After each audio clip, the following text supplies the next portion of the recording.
大家好，这回我跟大家讲这个美股的保本理财啊。首先说这个保本理财，我们重点是在理财啊，不在投资啊，不是说讲今天什么苹果股票啊、微软股票哪个股票好啊，不讲这些东西啊，只是讲有些人呢，其实炒美股的话，或者说开美国股票账户，他不是说要去博这种高风险收益啊。其实有些时候呢，我上次也说过啊，就长期等待状态下，比如说现在美国这个经常涨到一定高位的时候，有些人他就等待哪一天暴跌的时候他就进去，是不是？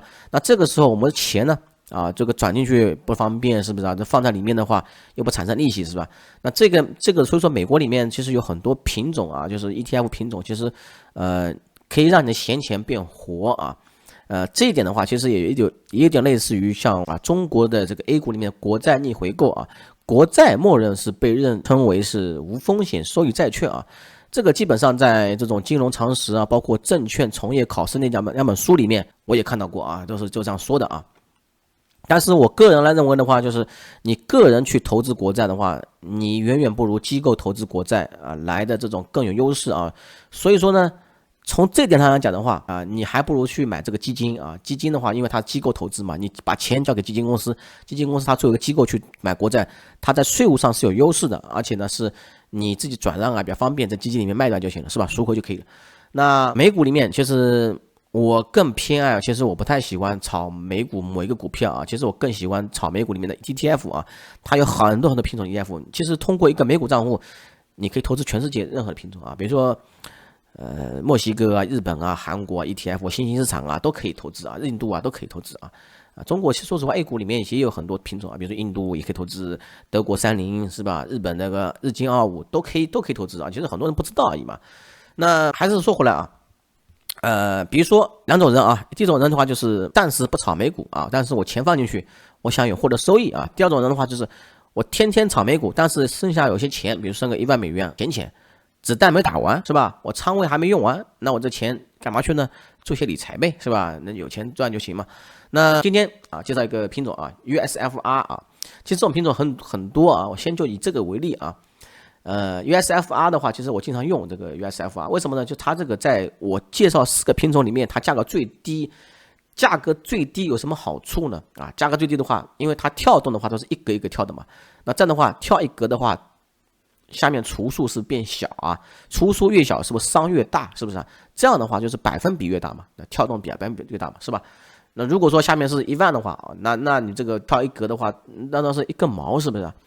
那么这个 USFR 的话是什么？彭博浮动利率国债基金是吧？它是跟踪国债的。那虽然说美元现在国债稍低一点了啊，但是呢还是比较高位啊，在历年来说高位啊。我们看日 K 图啊，刚才那是分时图啊，分时图一分一分来做啊，因为这个竞价分时图嘛，它是以价格优先，时间优先啊。那价格肯定是比时间优先的啊，就是我想插队，怎么插队呢？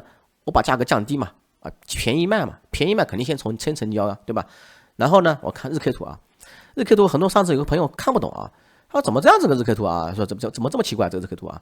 这其实很好理解啊，因为它是经常分红的，每个月分红啊。你看这个4月份啊，4月24号分红啊，那么派息啊，一股派这个0.2啊，价格的话是50点几啊，50.31啊，那么差不多是0.4%的利息是吧？50乘以2嘛，这边乘以2嘛是吧？然后这边的话5月24号也是一样啊，0.227啊，后面小数点不管它了，反正也是价格50.31啊是吧？这边也是50.30开始的0.227啊是吧？每个月派息啊，每个月派息。马上今天是10月23号啊，今天10月23号的话也快派息了是吧？你就看它这个走势啊，它这样走上面去啊，然后就派息啊，这样出权之后到这边来是吧？那总而言之，你每个月的话等于是获得0.4%的利率了啊，0.4%利率的话，你乘以12的话，是不是0.48%利率啊？这么股息率是不是挺高的？那但是有个缺点就是。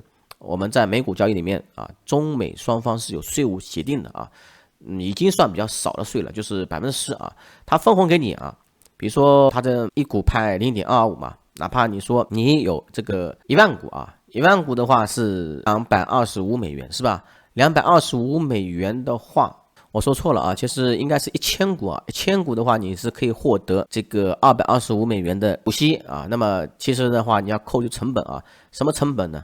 就是这个税啊，税的话是10%，这个省不了的啊，因为被动收入在中美税务协定里面的话是10%啊，被动收入啊10%，银行的利息啊、股息啊都是10%，还有版税10%啊。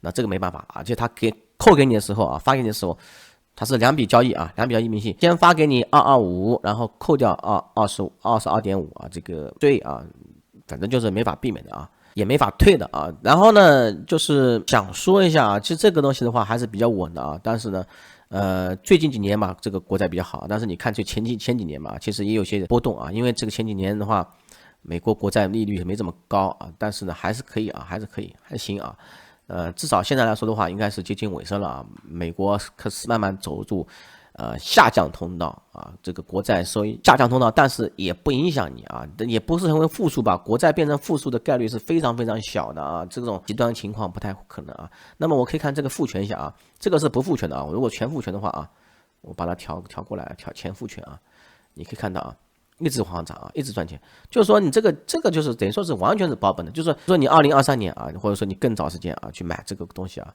那你看分红一直分到这样，这个因为你利息是涨嘛，是吧？一直涨的是吧？一样的嘛，它这个分红上进去了嘛，前复权嘞，是不是啊？如果有些朋友不懂前复权的话，可以去看一下这个前复权什么意思啊。那么剩下的3只呢，其实我今天想介绍4只啊 ，USFR 是我自己用的比较多的啊，你可以不买这个啊。那么还有一个这个叫类似的啊。SGOV 啊 ，SGOV 也是比较出名的啊，这个 SGOV 也是一样的啊，你看分时图好了啊，这个前复权过了啊。我们可以看不复权的啊，不复权的一样是一样的啊。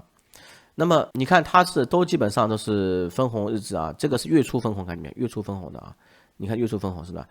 那么还有一个高级策略什么呢？就是刚才是 USFR 是基本上20几号分红啊，其实它是在第3周的周5或周4或第4周的周2、周3去分红啊。所以说呢，我一般来说为了避免这个税啊，我会在那个时候把它卖出掉啊，我换一下仓啊。那么换一下仓的话，你可以换这个仓嘛，是吧？换 SGOV 也可以嘛，是吧？换仓嘛，对吧？这 SGOV 的话不是这个是月初分红嘛，是吧？这个中间差价嘛，因为10%那个税被它扣掉，我感觉不太甘心啊，我还不留着好嘛，是吧？好，这是第2只啊，那么还有是 JPST 啊，我看一下，好，就这个啊 ，JPST 啊，你看这个啊。你可以看这边啊，有个股息率是吧？5.28啊，5.28。它股息率这个是呢，应该是按照这个最近1年来算的啊。其实现在已经变动了，现在这国债收益率的话是没这么高了啊。你看这个也是就是月初分红啊，月初分红。还有一个是 SHV 啊，这个啊，美国短期国债啊。当然国债的话也有那种3倍做多的啊，2倍做多的都有啊。你可以看这个啊，这个也是月初分红是吧？这样的话你就有个差价可以做嘛，是吧？你不要去找那扣税啊！我想避免这个扣税，不太喜欢扣税扣分红。好，那么多倍的国债的话啊，多倍国债的话叫太麻烦啊，太麻烦，叫太麻烦的拼音啊，叫太麻烦，最好记得啊，3倍啊，3倍做多20年期以上国债啊，这个的话就有变动啊。但是我们可以看看前复权啊，前复权也不行啊，你看，因为它这个杠杆在里面啊，那你看这个之前啊，在美国这个时候是吧，这个收益率就很低啊，那个是吧？你看后面就涨啊，那么这个就大家可以看了自己想啊，这个国债的话就有点像对赌了啊，因为20年期啊是远期啊，这还有这个对标的话做空的啊，TMV 啊 MV 这个啊，这个是3倍做空的啊。它这个也有股息率，你看股息也有啊，它也分红啊。虽然说做空的这个 ETF 它也有分红啊，比如说做空 A50的特别有名的叫 Yang 啊 YANG 啊，那个也是有分红的，真的分红率也很高的。我们可以看一下啊，你看这股息率之前的12%，你看吧啊，那多的话就这个啊 YIN 的呢，这股息1.7%啊，你做多的反而是股息低是吧？那所以说这个 DMF 啊太麻烦啊，太麻烦，股息3.1%啊，3.5亿是吧？还有那个 TMV 啊，这个做空的反而更高一点啊。反正这个大家做空做多啊，这种啊，其实我觉得杠杆 ETF 仅适合于这种短期博弈啊，短期博弈。这东西的话，反正玩可以啊，看你自己要管好啊，管好。